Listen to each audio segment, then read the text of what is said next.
Nós vamos ler o texto, a palavra de Deus, no livro de Atos, capítulo 16. Atos, capítulo 16. Nós vamos ler versos 25 ao 34. Aliás, nós vamos ler, para a gente remir o tempo, nós vamos falando, né? Vamos ler o verso 31 de Atos dos Apóstolos, capítulo 16, o verso 31. Responderam-lhe: crê no Senhor Jesus e serás salvo, tu e a tua casa. Que eu diminua e o Senhor cresça. O livro de Atos é um livro cheio de belezas, onde nós encontramos a razão da nossa existência como igreja e da bênção que temos como servos do Senhor. Quando nós olhamos para a história de Atos, em todas as suas narrativas históricas e que foram reais, nós encontramos alimento para a nossa alma. Hoje, nós vamos estudar um pouco esse texto, ainda que de modo sucinto, mas não menos importante, o que Deus deseja para nós enquanto famílias, de um modo geral. Era aproximadamente o ano 50 a 51 depois de Cristo. O evangelho estava saindo dos limites da Judéia e alcançando grande parte do mundo, especialmente do mundo asiático, e chegando a várias outras nações. O precursor desse feito é de fato o apóstolo Paulo, um homem simples, mas que sabia falar outros idiomas, que tinha uma cultura. Apesar da sua simplicidade, ele era um homem muito culto. Abandonou o luxo, a luxúria do palácio para servir a Cristo e plantar igrejas em vários lugares. A cidade em especial desse fato é a cidade de Filipos, a capital da província da Macedônia. Nós encontramos isso no versículo 12 de Atos. Se a gente puder ler o 11, a gente fica mais claro com esse entendimento. Ele diz: tendo, pois, navegado de Troade, seguimos em direitura ou em direção. Essa é uma da razão, né? Em direitura, que aí quando você lê nas novas traduções, a gente já corrige isso, irmã Zuleide. Direitura, fala assim, direitura, né? Fica o nome. Aí a nova tradução já diz em direção, né? A Samotrácia. E no dia seguinte, eles chegaram a Neápolis. E dali, de Neápolis, eles partiram para Filipos, cidade da Macedônia, a capital da Macedônia. E aí ele usa uma expressão chamada primeira do distrito. Essa é a informação que nós temos, que ela era a capital da Macedônia. Por isso, a primeira do distrito. A Macedônia era uma região especialmente de fala grega, no idioma era o grego, e aí é o grego koiné, né? Aquele que é comum a todas as pessoas. Isso é um feito desde a época de Alexandre o Grande. E ela era colônia também. Por que colônia? Porque ela era colônia dos romanos, do domínio romano, que era o império que dominava a época. E eles permaneceram em Filipos durante alguns dias, o texto narra isso. E foi justamente aí que aconteceu o episódio daquela moça que vai elogiar Paulo e os outros companheiros. E Paulo, ela faz isso vários dias, elogiando, e Paulo entende que isso é um elogio muito chato, muito ruim, de fato não era de Deus. E acontece que ela estava possessa por um espírito maligno. Foi também nessa cidade que, depois que ele foi que ele expulsou esse espírito maligno da moça. Ele foi preso. Verso 19 diz que, vendo os seus senhores, os senhores daquela mulher, que era uma espécie de adivinha, vendo os senhores que eles fizera o que eles fizera, porque desfizera do lucro que eles ganhavam com aquela moça fazendo o serviço de adivinho, agarrando em Paulo e Silas, os arrastaram para a praça à presença das autoridades e, levando-os aos pretores, que eram os oficiais da guarda da justiça, disseram: estes homens, sendo judeus, perturbam a nossa cidade, propagando costumes que nós não podemos receber e nem praticar, porque somos romanos. E levantando-se a multidão unida contra eles, e os pretores, rasgando-lhes as vestes, mandaram açoitá-los com varas. E depois que lhe deram muitos açoites, os lançaram na prisão, ordenando ao carcereiro que os guardasse com toda a segurança. Então Paulo agora está preso, junto com Silas, um companheiro de pregação, nessa segunda viagem missionária. E na prisão, o texto diz, a partir do verso 25, que por volta da meia-noite, Paulo e Silas oravam e cantavam louvores ao Senhor. E os demais companheiros de prisão escutavam.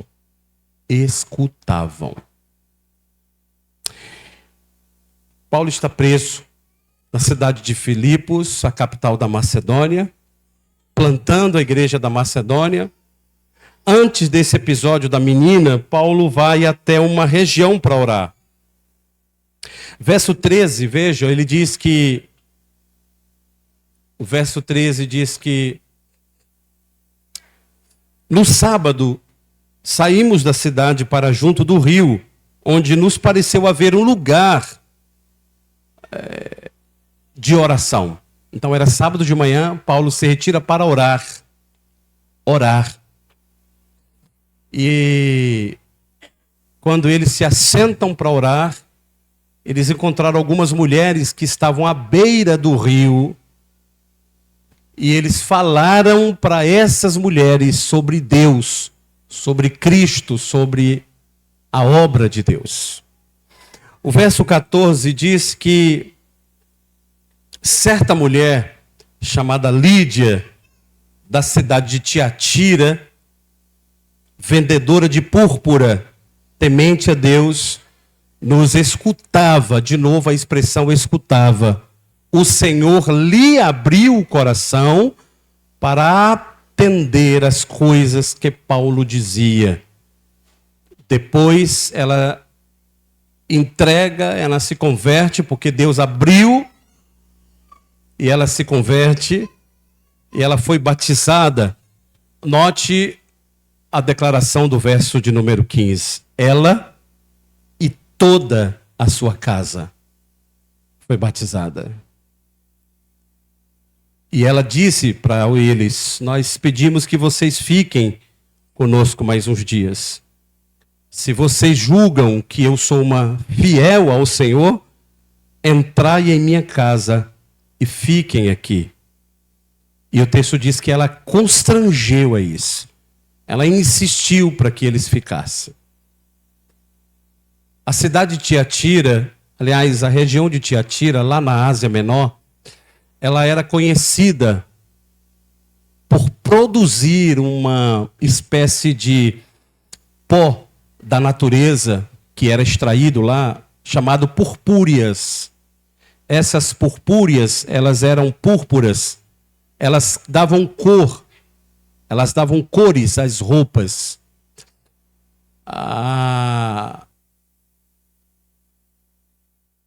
As roupas eram muito comuns, brancas. Você vai encontrar isso, Jesus falando acerca da igreja de Laodiceia. E eles, em Tiatira, vendiam essas púrpuras, né, que coloriam as roupas. Então, isso foi um feito. A região de Tiatira tinha um povoado que chamava Lídia. O povoado chamava Lídia. Por isso que nós acreditamos que o nome dessa mulher talvez não seja Lídia, mas ela era de Lídia, e por isso ela era tratada como Lídia, porque ela era da região de Lídia, na Tiatira, que vendia, que fazia púrpura, que produzia púrpura. A informação que nós temos é que essa mulher sai de lá de Tiatira, porque Tiatira era de fato uma grande produção e que escoava mercadoria para atingir tecido para o resto do mundo. E essa mulher, nota de rodapé número 1, ela é declarada uma das primeiras mulheres empresárias, Flávias, do mundo antigo, e ela era rica, ela foi declarada uma das milionárias daquela época, porque enquanto se produzia isso em Tiatira, ela pega o seu produto, ela pega e ela cria maquinários daquela época. Você vai encontrar isso em várias informações nas arqueologias do mundo, e ela criou os primeiros maquinários. Então, além de ela ser inventora, ela era a primeira empresária, assim, muito dominante, no sentido de empresariar mesmo. A Lídia domina essa arte. E ela sai da sua região e vai para uma região onde não tem o seu produto. E ela vai para Filipe, ela vai para Macedônia. E como Filipe era a capital da Macedônia, irmãos, essa mulher espalhou a marca dela por toda a Macedônia. A informação que nós temos é que essa mulher espalhou a marca dela por toda a Ásia Menor. Toda a Ásia Menor. A gente vai encontrar algum detalhe disso lá na frente, quando Jesus fala sobre a igreja de Laodiceia, que estava fazendo um pouco de colorir a roupa, dizendo, nós não precisamos dessa roupa mais branca. Aí Jesus faz um trocadilho, dizendo, olha, vocês devem comprar roupa branca comigo, eu alvejo a roupa de vocês. Porque aquilo era uma forma de que a roupa estivesse manchada espiritualmente. Não que era nada ligado à púrpura. Mas então Lídia passa a ser uma mulher rica. E ela, assim como um pastor que é da Bahia, e vem para Montes Claros, e o pessoal passa a tratá-lo de baiano, né? E aí, baiano. Acaba que eu falei com o baiano, mas o nome não é o baiano, né? Ele tem um nome, mas aí a Lídia tinha um nome, mas isso era muito comum no mundo antigo, a forma de tratar a pessoa por causa da região. Paulo de Tarso, porque ele era da região de Tarso. Muito bem. Essa mulher empresária, ela ouve a pregação do Evangelho e ela entrega a sua vida a Cristo, e a Bíblia diz que toda a casa dela teve aquela conversão ao Senhor. E ela ficou muito feliz com aqueles pregadores e ela leva eles para dentro da casa dela, junto com a família, e Paulo passa a ter guarita ali. Paulo morava, quando fazia essas excursões, ele morava em tendas. Mas ele vai passar dias numa casa, onde ele é mantido com todo cuidado, toda regalia, alimentação adequada, quarto bom. A casa era uma casa grande, porque a gente vai ver isso no verso 40. Por favor, verso 40 de Atos 16. Tendo sido retirado do cárcere, dirigiu-se para a casa de Lídia, e vendo os irmãos, os confortaram, então partiram. Os irmãos é porque essa casa em Filipos passa a ser o centro de reuniões dos irmãos, dos salvos daquela época. Essa casa, ela era grande. Para ter uma casa grande naqueles dias, a pessoa tinha que ter um certo nível de finança alto. E a casa de Lídia, segundo a arqueologia, era uma casa maior do que os ricos da cidade de Filipos. Isso mostra que ela tinha na casa muitos outros serviçais, e a informação que nós temos em verso 15, quando diz toda a sua casa, isso é uma expressão muito comum naqueles dias. Não só os parentes, mas também os que eram considerados servos ou empregados daquela família. Assim você vai escutar essa expressão na casa de Cornélio. Cornélio e toda a sua casa. Cornélio era um alto general, ele parecia ser segundo a história diz, um delegado civil aposentado. Era a expressão de Cornélio, pelo menos é o que parecia ser.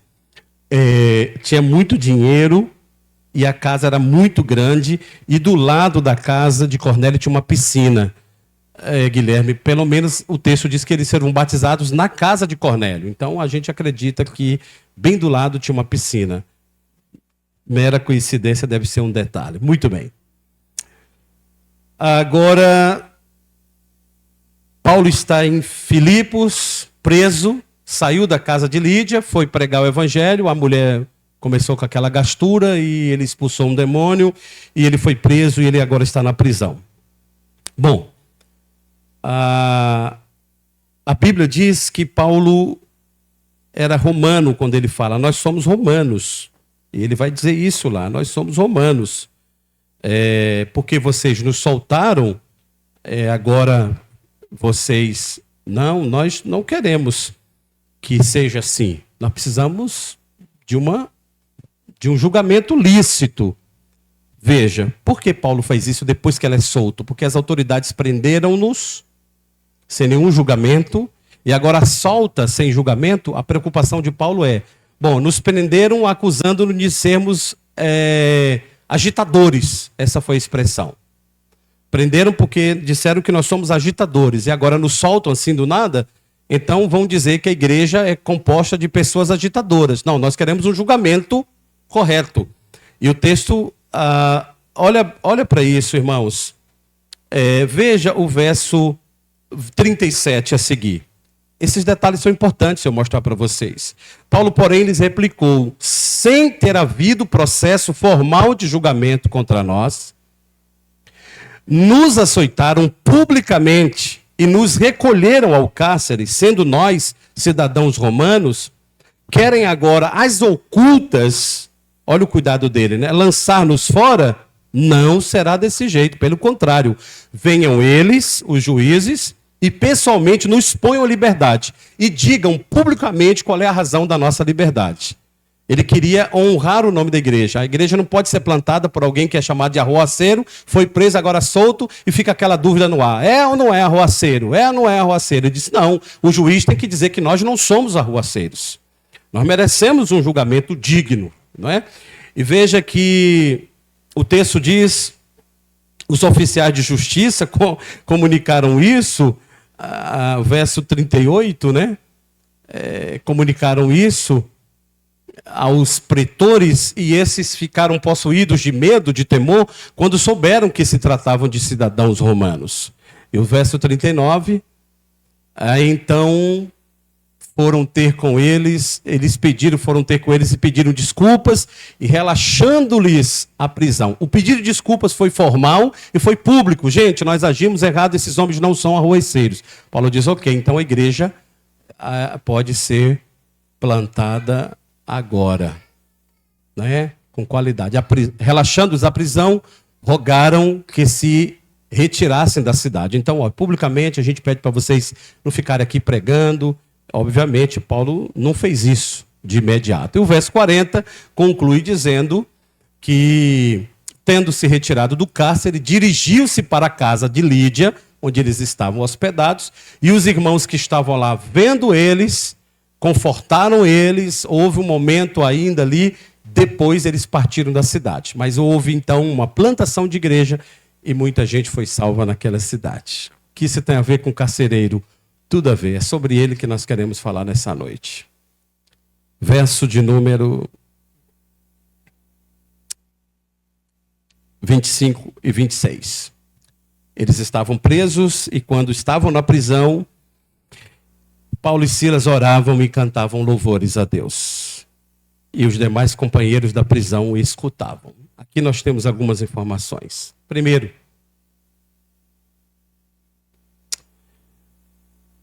nem a prisão, nem a luta, nem a perseguição é capaz de calar a voz do verdadeiro servo de Deus. Na prisão, diz o texto, meia-noite, eles começavam a orar. Eles oravam. Note a informação. Os companheiros de prisão escutavam. Não era uma oração batista. Ó Deus, Pai querido, em cuja presença estamos, Senhor.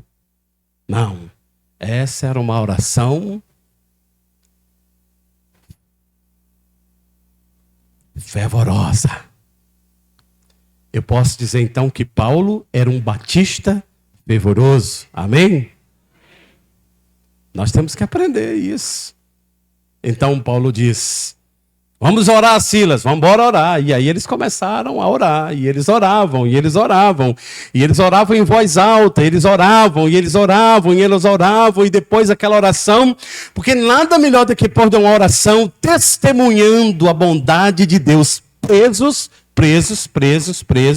e você pode ler detalhes anteriormente, que eles foram presos pelas pernas.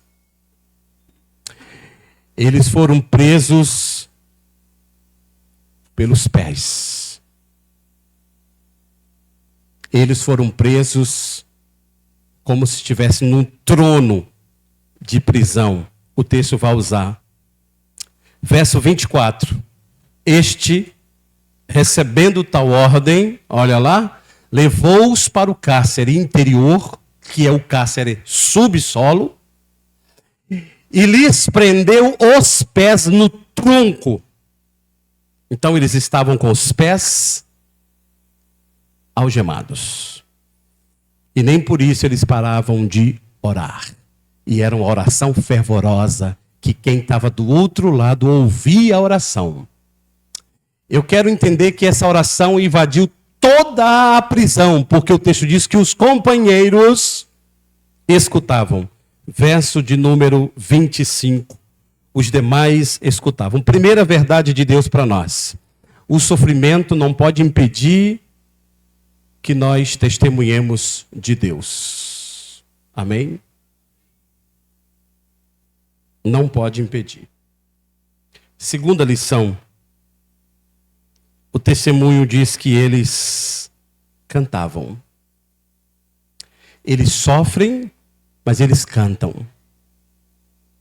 Eles não têm perspectiva se vão ser soltos, se vão morrer. Eles só estão felizes com Cristo e eles começam a cantar. E o texto diz que eles cantaram louvores a Deus.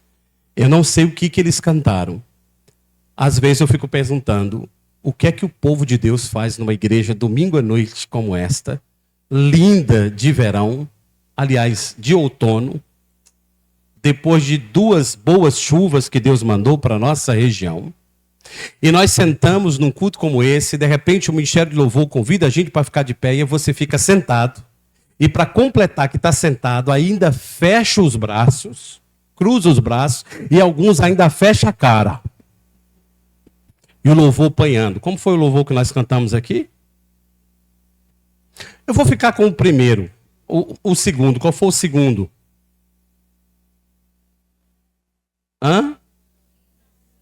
Vida ao sepulcro. Aí atrás. Tem um coisa aí, meu filho. Bota aí o refrão do louvor que eu vou ensinar esse povo a cantar agora. Que é isso, negócio de brado like? Eu quero saber disso. Não há nada. Coloca aquele negócio de lá, da vida aos ossos. Traz vida aos sepulcros, faz de ossos soldados, faz no mar um caminho, o Senhor pode fazer. Só o refrão diz: o Senhor pode fazer. Amém?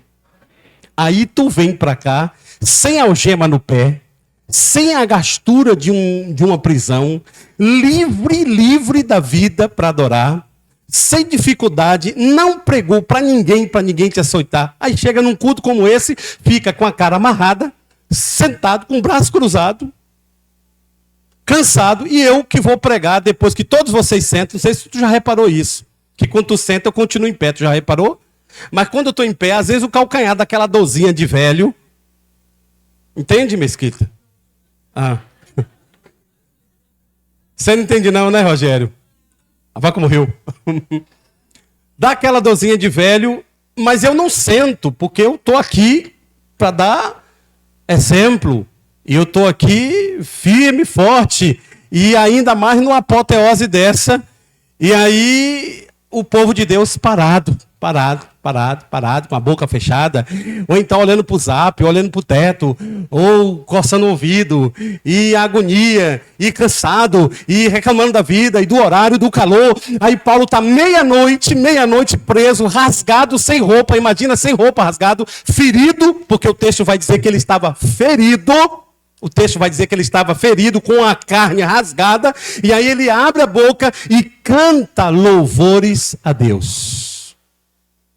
Aí a gente chega aqui na igreja numa apoteose dessa. Aliás, eu cheguei aqui 7h07, não porque eu cheguei atrasado não, viu gente? Eu saí de casa cedo, eu fui para velório hoje à tarde, fui para casa, tomei um banho, fui para o curso dos noivos, terminou o curso, eu vim para aqui. Então quem viu eu chegar, não pensa que eu cheguei atrasado não, que eu tenho um compromisso com os negócios de Deus. Mas eu cheguei aqui e vi a igreja vibrando. E aí eu fico agoniado de ver o povo conversando no canto. Coloca de novo a letra da música, meu filho. Por favor. O refrão. Que eu vou ensinar esse povo a cantar agora. Cadê o pessoal do louvor? Vem aqui. Só os instrumentos. Vem, você, gostei da sua coisa aqui. Você colocou, etiquetou com o Ministério de Louvor. Isso é um soldado mesmo, nota 1000. Bora, minha filha, ligeiro. Bora, Marcos. Bota sebo de candeeiro nesses braços, botar essa bateria para gemer agora. A próxima tela, meu filho. Próxima tela. Agora, isso. De pé, porque só serve se for de pé. Eu vou reger esse coral agora. Você está feliz com Jesus aqui, sim ou não?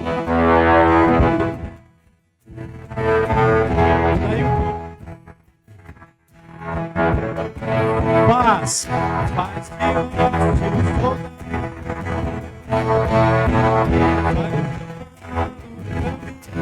Quem pode?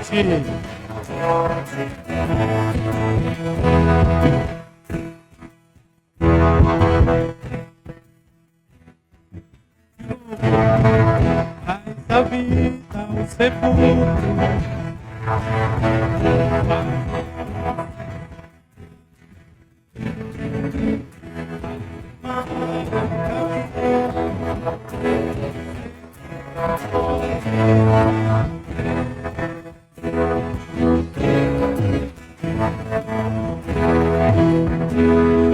Pode fechar e sentar.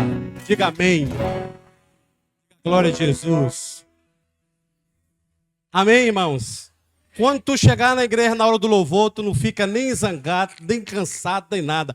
Joga fora e diga, eu vou aprender com Paulo. Estava preso e ele diz, só o Senhor pode fazer. Nota de rodapé número 2. Ele não cantou durante o terremoto, ele cantou antes do terremoto. Então, meia-noite, cantou louvor. Obrigado vocês, viu, meus filhos? Obrigado, Deus abençoe. Põe na conta de Jesus que ele paga e só ele pode fazer. Amém? Glória a Deus. Então, irmãos, eles cantaram louvores. A primeira verdade, durante a crise, você precisa testemunhar quem é Deus. Não há nada melhor que o meu Deus. Amém? Segunda verdade, na crise, cante. Agora cante para outras pessoas ouvirem. Tem momentos na vida da gente que nós temos que orar, igual Jesus falou, entra no teu quarto e ora em secreto. Mas tem momento, meu amigo, na vida que a gente tem que orar para o diabo ouvir. Porque Deus já escuta em secreto, amém? Tem momentos que a gente tem que orar para o diabo ouvir. Você já assistiu o filme Quarto de Guerra? Quem assistiu, levanta a mão. Bonito, não é? Gostou. Mas às vezes a gente não faz aquilo. E aquela velhinha lá jogou duro. E ela ensinou a discípula dela, que a discípula dela aprendeu e saiu porta fora. Disse, seu diabo, sai da minha casa, não volte mais e não venha pegar meu marido. Oh, que coisa maravilhosa. Mas a gente não toma essa decisão e essa atitude diante de Deus. A gente fica muito na ofensiva, na defensiva, dizendo, não, é porque não, que nada, tem hora que você tem que pegar a espada e ir para a guerra, tem hora que você tem que ir para a guerra e dizer, agora sai da frente, porque senão eu vou passar por cima, porque a Bíblia diz que as portas do inferno não subsistem ao poder da igreja de Deus. Então, cante em alta voz. Cante em alta voz. Pastor, mas eu estou passando uma luta. Meu irmão, o camarada estava no tronco, com os pés presos, açoitados, roupas rasgadas, humilhado, gente, sangue rasgando a carne, e ainda ele consegue cantar louvores a Deus. Amém? O texto diz que depois que eles escutaram, por que escutavam? Porque a palavra escutavam significa, no original, que eles estavam atentos a cada palavra. Eles não estavam ouvindo, o texto diz que eles estavam escutando. Quem escuta, escuta. A mesma coisa, as mulheres estavam escutando lá no rio. Qual é a relação que nós temos? Daqui a pouco. Mas depois que eles escutaram, o carcereiro também escuta as orações. O carcereiro também escuta os louvores. O texto diz que, verso de número 26, durante o louvor, durante a oração, não tem nada que resista à presença poderosa de Deus. Deus desceu porque aquela oração subiu como foguete às narinas de Deus. Aquele louvor entrou no coração de Deus. E quando a gente lê Apocalipse, a gente vê que o Senhor, Ele cheira as nossas orações. Ele suspira cada oração do seu povo. E quando aquela oração chega diante de Deus, é a mesma expressão que eu vejo Sansão orando a última oração. E quando aquela oração rompe as nuvens, chega até o trono de Deus, o Senhor pergunta o que ele quer. E a resposta é, ele quer poder pela última vez. E a palavra diz que Deus derramou poder pela última vez sobre a vida de Sansão. Eu me lembro dos Salmos de Davi, quando ele diz, o Senhor não rejeita. Ele ainda diz mais, o Senhor não resiste um coração contrito e um espírito quebrantado. Eu volto para a palavra e ouço a palavra me dizendo que às vezes a gente ora com gemidos inexprimíveis e o Senhor ouve a oração do seu povo. Eu volto para a Bíblia e vejo o povo no Egito, 400 anos passando uma vida terrível. E o Senhor chega para Moisés e disse, a oração do meu povo chegou até a mim. Quando nós clamamos, irmãos, a terra treme, o diabo foge, as montanhas derramam e o milagre acontece. De repente, sobreveio. A palavra sobreveio, ela nota que não foi apenas um cataclisma da natureza que decidiu mudar. Sobreveio, alguém mexeu nessas placas tectônicas e a terra tremeu e sacudiu os alicerces da prisão. De modo que alicerce sacudido, correntes quebradas, porque as correntes estavam presas num espaço de alicerce que o preso não podia quebrar sozinho com a própria mão, mas o alicerce sacudiu. E eu vejo as correntes ainda grudadas no tornozelo do cidadão, Silas, Paulo e dos demais, mas eles andando e arrastando aquele monte de corrente, mas eles estavam livres. E aquela sacudidela toda, diz o texto, sacudiu e abriram-se todas as portas e soltaram-se as cadeias, tá claro? As cadeias aí são aquilo que prende os tornozelos, soltaram as cadeias de todos. De todos. Verso de número 27.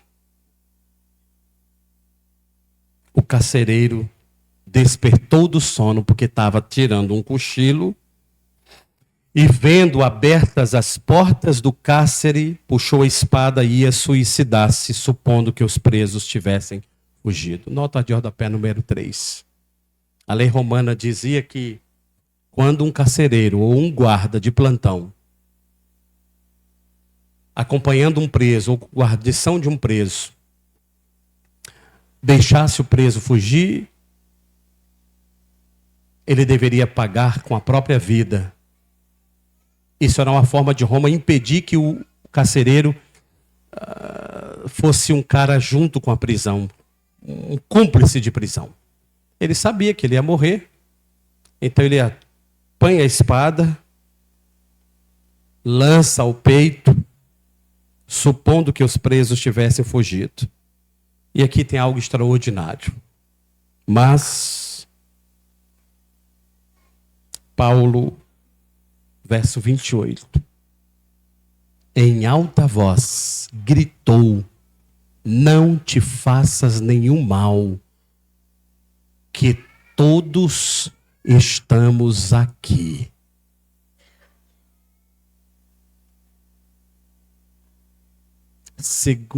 Terceiro destaque.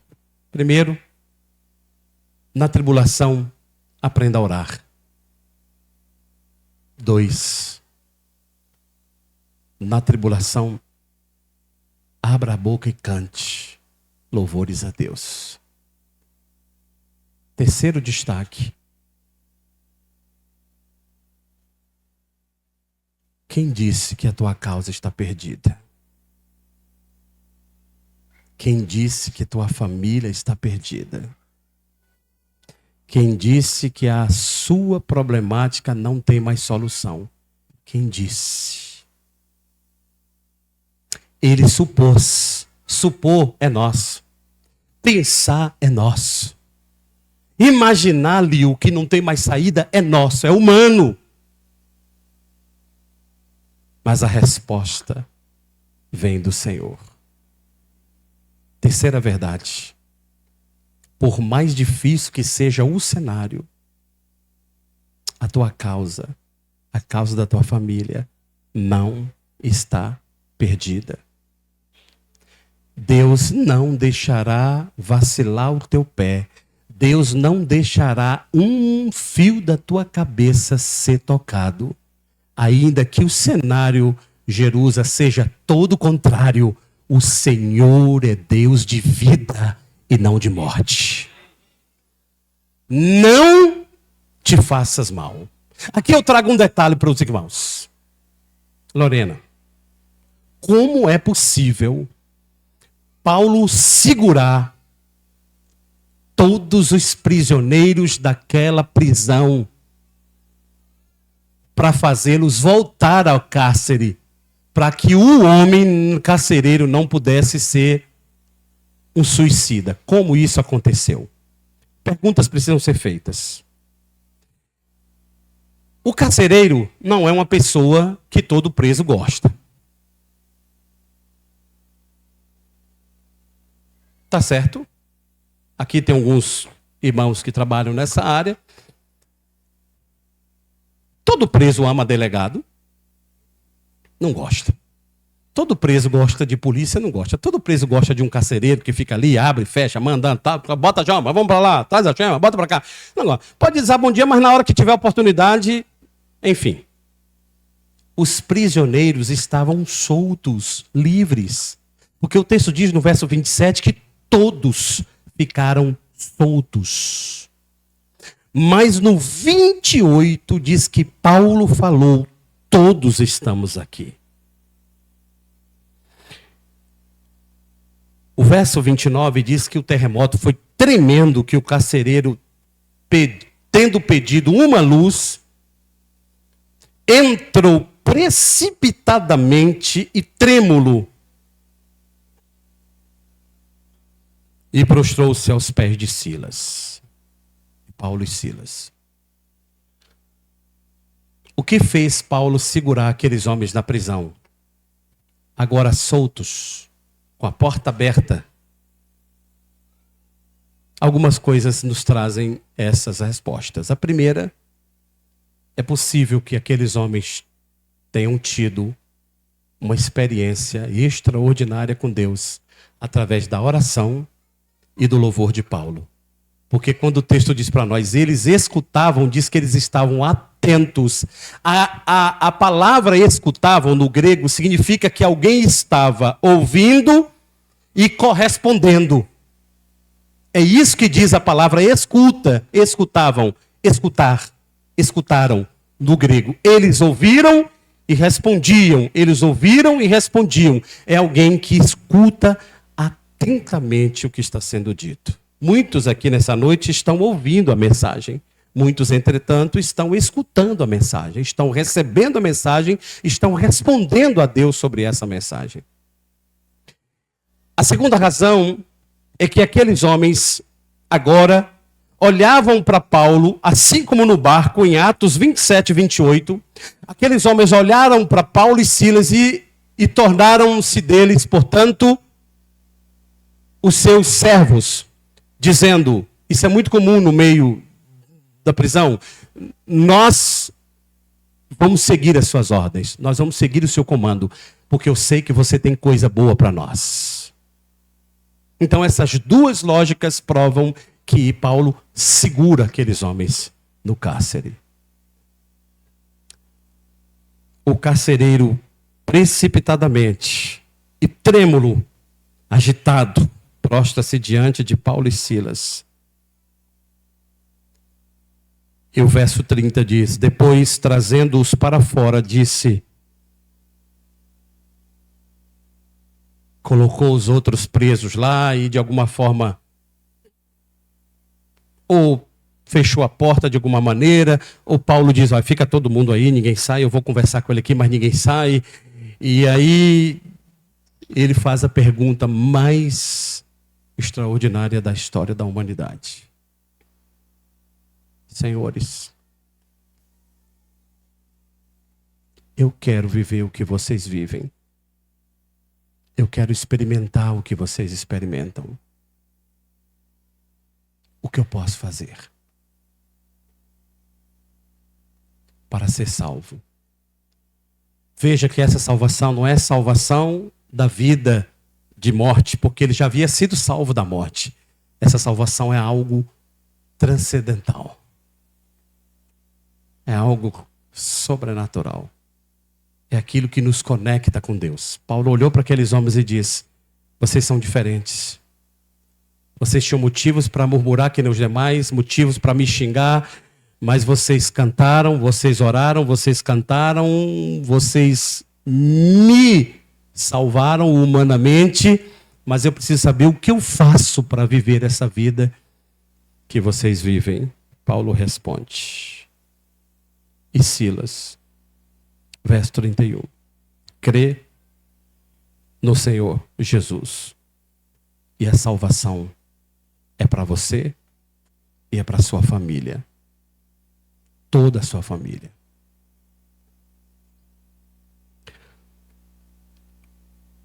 E verso 32.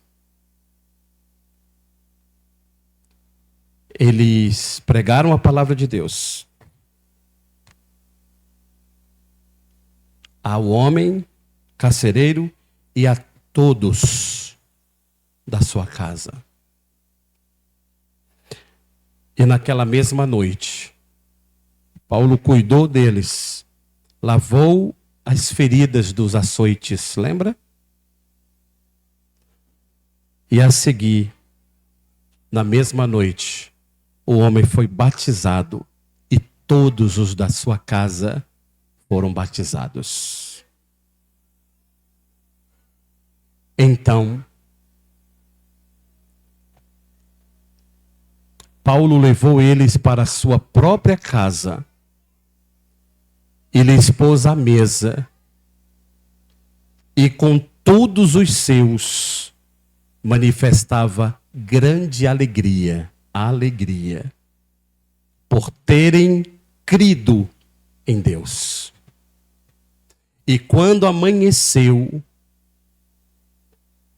os pretores enviaram os oficiais com a seguinte ordem: põe aqueles homens em liberdade. Mas O discernimento é que a terra não tremeu para Paulo ficar solto. A terra não tremeu para aqueles outros homens ficarem soltos. A terra tremeu para Deus salvar uma família. Uma família. Depois dessa introdução toda, eu quero pregar sobre esse tema. A salvação de Deus é para toda a família. Você deve estar pensando, mas a minha família não vem, os meus filhos não vêm, meu esposo não vem, a minha esposa não vem. O que eu faço? Como fazer? Algumas respostas Deus nos deu. Primeiro, é preciso que você que está aqui ouça a pregação da palavra de Deus. Deus precisa de uma pessoa na família, uma pessoa na casa, uma pessoa. O texto diz no verso 32 que eles pregaram a palavra de Deus para aquele homem e depois pregaram para todos da sua casa. Como eu posso crer para que a minha família seja salva? O texto responde, resposta número 1. É preciso ouvir a pregação da palavra de Deus. Vamos voltar? Vamos voltar para o caso de Lídia? O texto disse que, verso 14, certa mulher chamada Lídia, da cidade de Tiatira, vendedora de púrpura, temente a Deus, preste atenção, nos escutava, o Senhor lhe abriu o coração para atender às coisas que Paulo dizia. E depois de ser batizada, ela e toda a sua casa nos rogou que ficássemos com ela. Primeira nota de rodapé aqui desse caso. Ela ouviu, mas ela era temente a Deus, pastor. Muito bem, então vamos aos fatos. Temente a Deus porque ela era prosélita. Ela era de Tiatira, ela era da Ásia, e ela servia ao Deus dos hebreus. Ela guardava o sábado, ela fazia os costumes dos hebreus. Igualmente os hebreus faziam esses costumes, mas não acreditavam, não queriam, não admitiam a ideia de Cristo ser o Messias. Então ela era temente a Deus, mas ela não conhecia Cristo. Em outras palavras, ela era religiosa da religião judaica. Ela guardava ela observava todos os temores daquela religião. Mas ela não conhecia Cristo.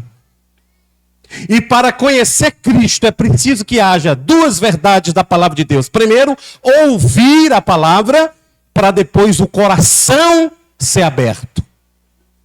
Primeiro a gente ouve a palavra, depois o coração é aberto.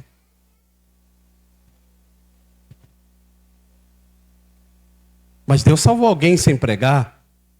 Certamente sim. Mas depois de ter aberto o coração, Deus enviou essa pessoa para um processo de discipulado, onde ela vai ser ensinada, onde ela vai ser orientada, onde ela vai ser acompanhada. Isso aconteceu com muitas pessoas na Bíblia, inclusive com Paulo, que se converte no meio do caminho, fica cego, vai para a rua de Damasco, chega lá, Ananias ora por ele, ele agora enxerga e ele quer fazer o quê? Pregar. Ele quer pregar, ele sai de Damasco, vai para Jerusalém, quer pregar. Na primeira igreja batista de Jerusalém, está Saulo lá, Paulo pregando, querendo pregar. Os irmãos, não, meu filho, não é assim não. Tu tem que passar pela escola do discipulado, tu tem que estudar. Ele, não, mas eu já sei falar, eu sou fariseu da escola de Gamaliel, eu sou teu universitário. Não, filho, mas aqui não é assim não, tu tem que ser discipulado. Aí o Senhor falou assim, vai ter que botar esse cara para fora da igreja. Está lá em Atos. Pegou esse cara e botou para fora, saiu corrido, dentro de um balaio, de um balaio de jegue. Botaram ele para ninguém pegar ele, porque queriam matar agora Paulo, e ele saiu escorraçado da igreja de Jerusalém, e a Bíblia diz que depois que Paulo saiu, crescia a palavra, a igreja e a palavra se multiplicava, porque aquela não era a hora de Paulo, aquela não era a missão de Paulo. Tem que haver pregação. Paulo vai para Tarso, fica lá, depois de anos mais tarde ele volta, trazido por quem? Por Barnabé, lá em Atos 13, quando Barnabé traz Paulo para a igreja de Antioquia, Paulo não é um pregador direto. Quando o Espírito Santo manda separar 2 homens para a obra missionária, o Espírito Santo diz claro, como lindo dia de sol: separai-me para mim Barnabé, número 1, Paulo, número 2. Não foi Paulo depois de Barnabé. Primeiro Barnabé, para depois Paulo. O que Deus está falando com isso? É preciso que alguém ensine sobre ele a palavra de Deus. 2 verdades estão diante de nós para crer e a família ser restaurada. Primeiro, ouvir a palavra de Deus. E depois, o texto é claro como o lindo dia de sol. Depois que ouvir a pregação, crer, renúncia. Paulo pergunta aos romanos: como poderão crer se não há quem pregue?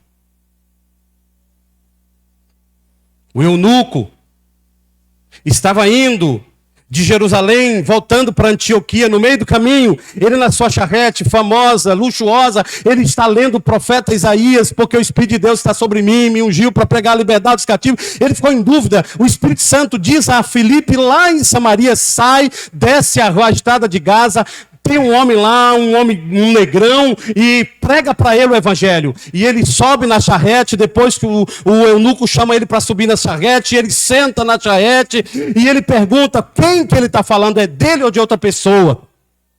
Aí o Filipe disse: não, ele está falando de outra pessoa. Quem é essa pessoa? E Filipe diz o texto que expôs-lhe. Expôs quer dizer, pregou para ele, explicou para ele. E depois que ele ouviu a pregação, ele creu. E depois que ele creu, ele disse: olha a água, o que me impede de ser batizado? Filipe nada. Desceram e foi batizado. Filipe foi de novo levado para outra região.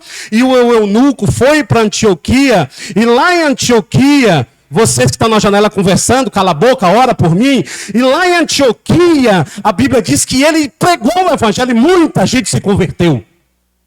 Mas é preciso que haja pregação. Primeira verdade para restaurar famílias: escute a palavra de Deus.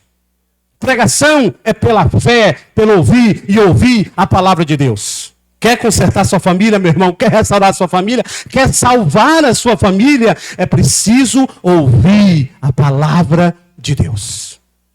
Segundo, depois que eu ouço, os meus olhos são abertos, os meus ouvidos são abertos e eu creio. E depois que eu creio, a promessa se realiza na minha vida. Como, pastor? É salvo eu e a minha casa. E foi batizado todo mundo naquela casa. Paulo sai daquela cidade, mas ele deixa um respaldo, ele deixa um rastro de bênção, de vida e de famílias restauradas. A gente encontra várias famílias restauradas. 2 aparecem os nomes: a de Lídia e toda a sua casa, que não houve terremoto. Ela era religiosa.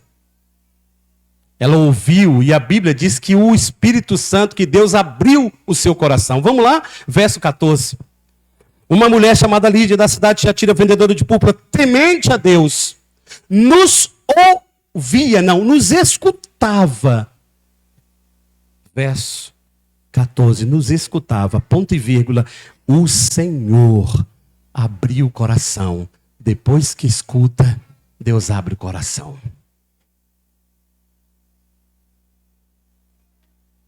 Para entender as coisas que Paulo dizia.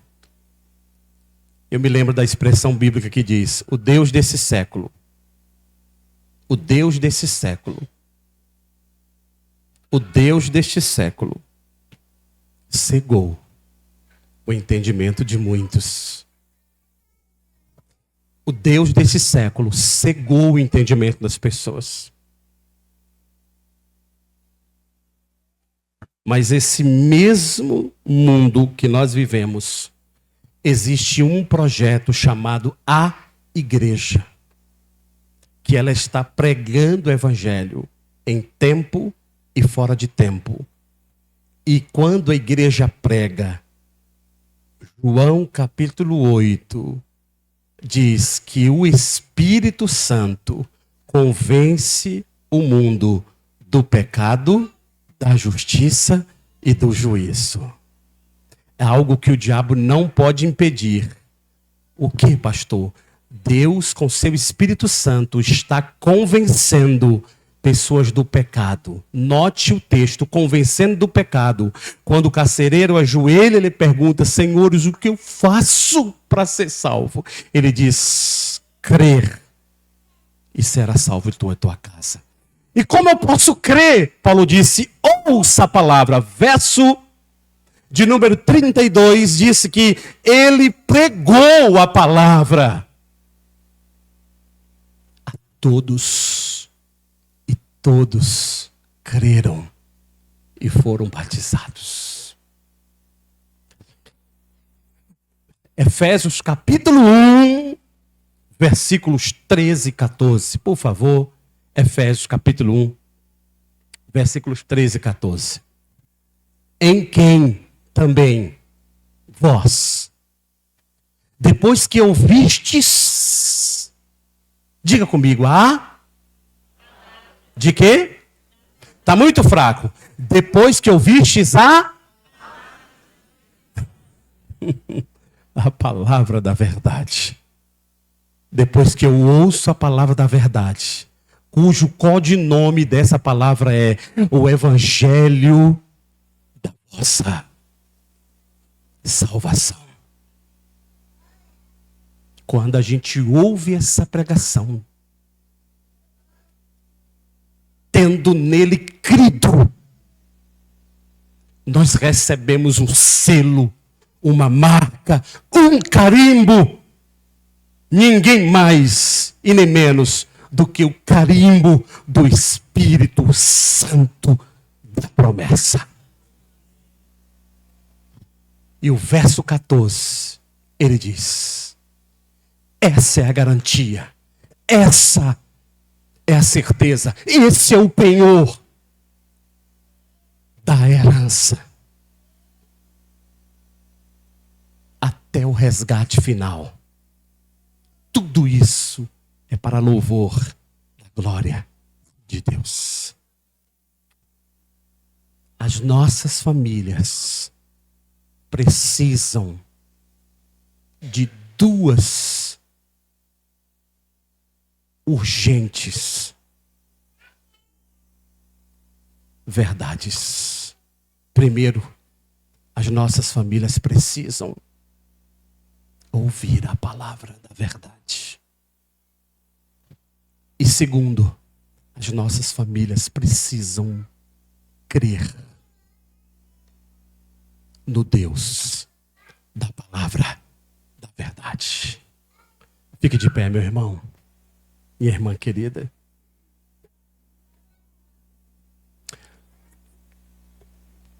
Deixa eu dizer uma coisa para você. Deixa eu dizer uma coisa para você, encerrando esse negócio. Eu quero dizer uma coisa para você de todo o meu coração. Você que veio hoje pela primeira vez, você que já tem vindo aqui, eu quero te dizer uma coisa. Você que frequenta mormente a igreja, eu sinto que nós estamos numa guerra.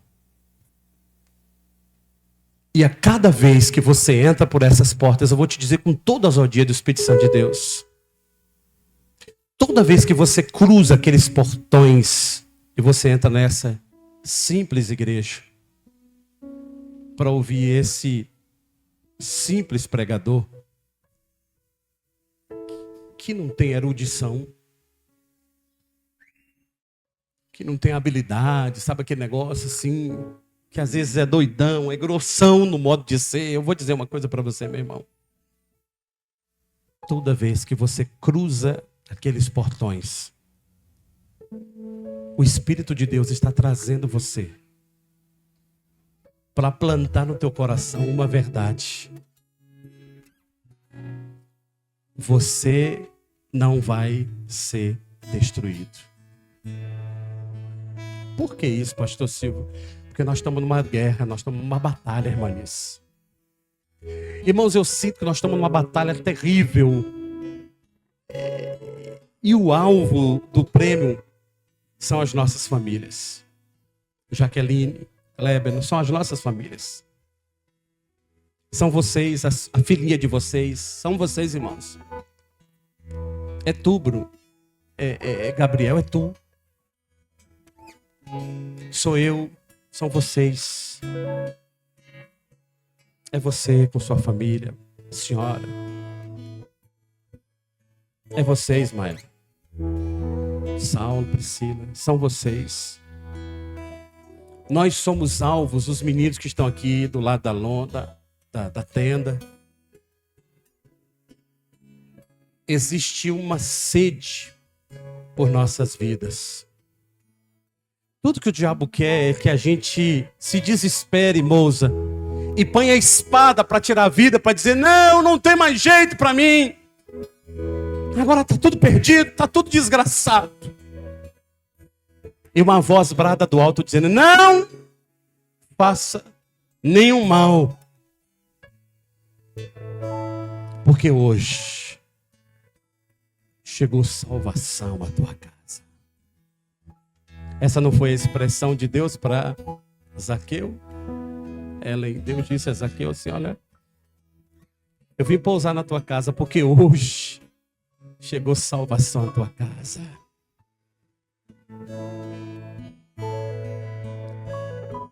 Chegou salvação à tua casa. Pai de Natan saiu de manhã corrido que nem a ficha me entregou. Chegou salvação à tua casa, Wilton. Então eu quero dizer a vocês, como um profeta de Deus hoje, você entrou aqui porque Deus tem sede por sua família. E você sabe que você não viria hoje. Mas do nada você diz, eu vou. E vindo, o Senhor diz a você, eu preciso que você escute a minha palavra. E 2, eu preciso que você creia e deixa que eu salve a tua família. Então eu quero dizer para vocês, salvação, meu irmão, vem por ouvir a palavra de Deus. Eu vou te dizer mais uma vez, na hora que você estiver em crise, escute a palavra de Deus. Porque é por ela, é através dela, ela é o viés que promove salvação. Eu me lembro de uma noite terrível que o apóstolo Paulo estava passando em Corinto, a capital de Acaia. E ele arrumando a mochila para ir embora, Saulo. Arrumando a mochila e disse, amanhã de manhã eu vou zarpar, pegar o navio, vou embora. Apanhou na cidade de Corinto, sofreu a acusação de Corinto. E quando ele foi deitar, Deus falou para ele, Deus deu a ele uma visão e disse, Paulo, não vá embora amanhã. Permaneça em Acaia. Porque eu ainda tenho muitos para salvação através da pregação da palavra. De manhã, Paulo desmanchou as mochilas e continuou pregando o evangelho. Surgiu a igreja em Corinto. A igreja de Filipos nasceu debaixo de chicotada, mas permaneceu porque ela ouviu e creu na pregação do evangelho. Hoje, a nossa guerra é por conta do lixo que está sendo jogado na nossa casa, pela internet, pela televisão, pelas séries. Eu quero convidar você, famílias de Deus, nessa noite. Oh, meu irmão, troque tudo que é lixo da sua casa pela pregação da palavra de Deus. E o que eu faço, pastor? Vem para a igreja. Vem para a igreja. Não pode vir durante a semana, não faz mal. Domingo, pega seus filhos, e vem para a igreja. Domingo de manhã, Jane, senta no banco. Escute a pregação da palavra. Eu não vou me cansar de usar essa expressão nessa igreja. Sature a sua família, o seu coração da pregação do evangelho.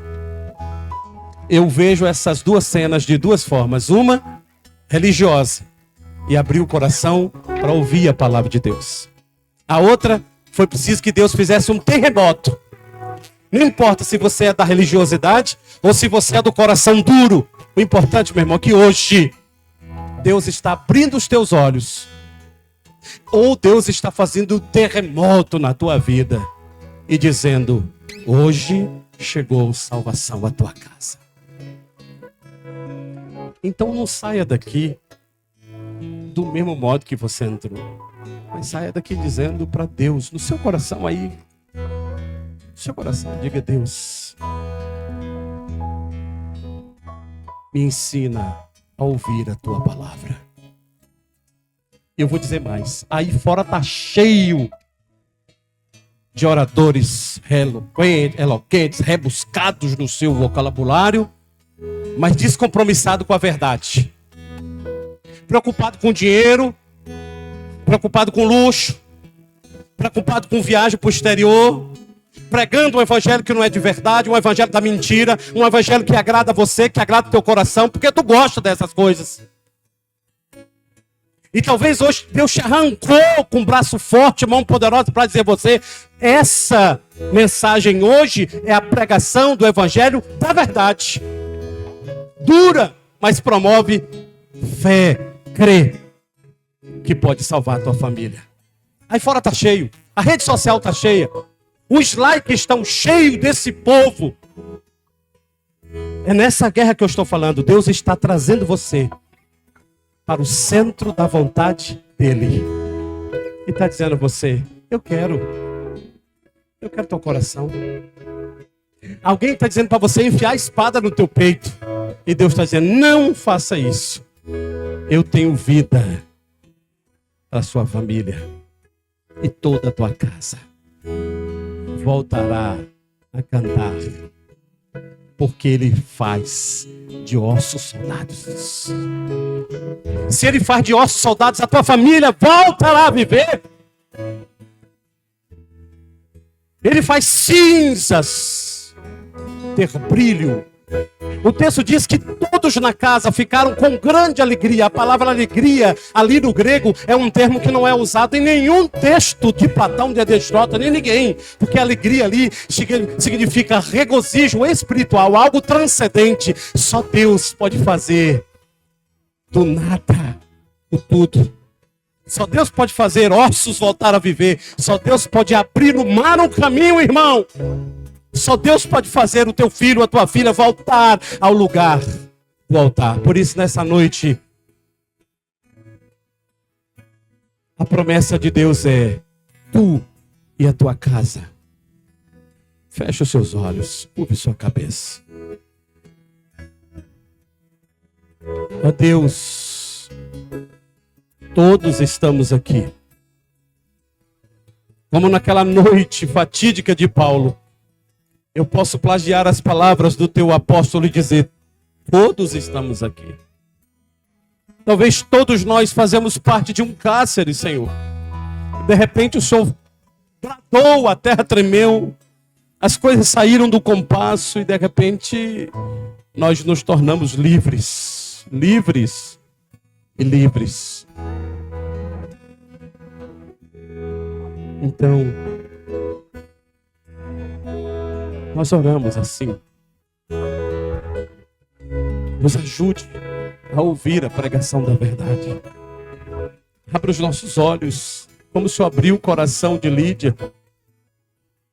Oh Deus, se tem alguém aqui nessa noite com o coração fechado, abra, como o Senhor abriu de Lídia, na beira daquele rio. Senhor, abre os meus olhos, o meu coração. Deus, abra o coração de todos nós aqui para que nós possamos ouvir a voz da pregação da verdade. E após ouvir, que o nosso coração possa declarar: eu creio, eu creio, eu creio.